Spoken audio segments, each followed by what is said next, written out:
Pascal Praud est chaque jour aux commandes de l'heure des pros, sur CNews. Ainsi, il a reçu de nouveaux intervenants sur son plateau, ce mardi 28 mars 2023. Et l'un d'eux a fait semble-t-il fait preuve d'ironie en commentant certains propos du présentateur de 58 ans. En début d'émission, Pascal Praud a regretté que le problème de la réforme des retraites soit devenu le procès de la police.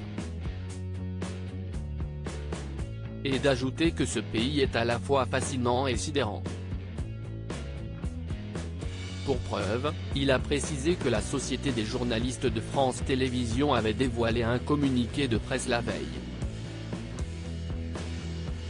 Oui, les violences, les incendies sont condamnables. Oui, la réponse disproportionnée des forces de l'ordre est condamnable, a-t-il lu en direct à l'antenne. Et de pointer du doigt leur avis sur la réponse des forces de l'ordre, avant de regretter que les politiques ne défendent pas la police. Dans quel pays vit-on?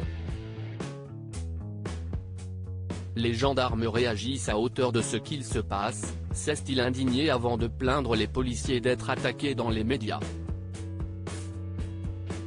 Pascal Praud, un invité, le compagnon de Catherine, a vite précisé qu'il n'avait rien contre France Télévisions, qu'il essaie juste de décrypter.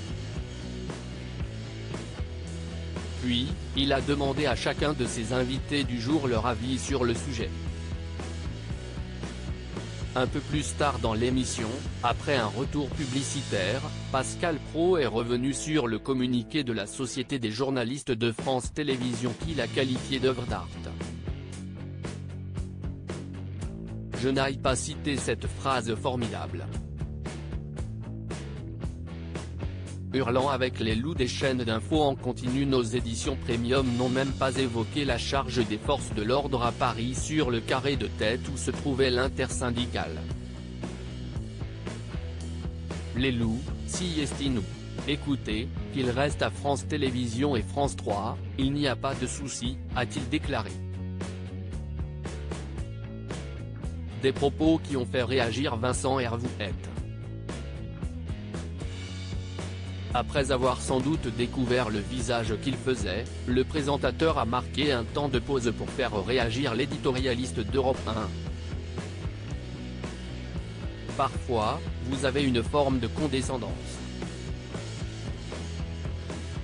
France Télévisions, ce n'est pas que France 3. Le service public si est vaste, a fait remarquer ce dernier. S'agissait-il d'une boutade ou d'une pensée plus profonde? Pascal Praud lui a donc demandé ce qu'il voulait dire et a rappelé que dans le communiqué, il y avait une forme de mépris pour les journalistes qui travaillent sur les chaînes d'infos. S'il y a quelques loups dans le paf, il y a aussi un immense troupeau du service, a conclu Vincent Hervouet amusé. Puis, l'équipe est passée à autre chose. Pas de vive tension pour cette fois.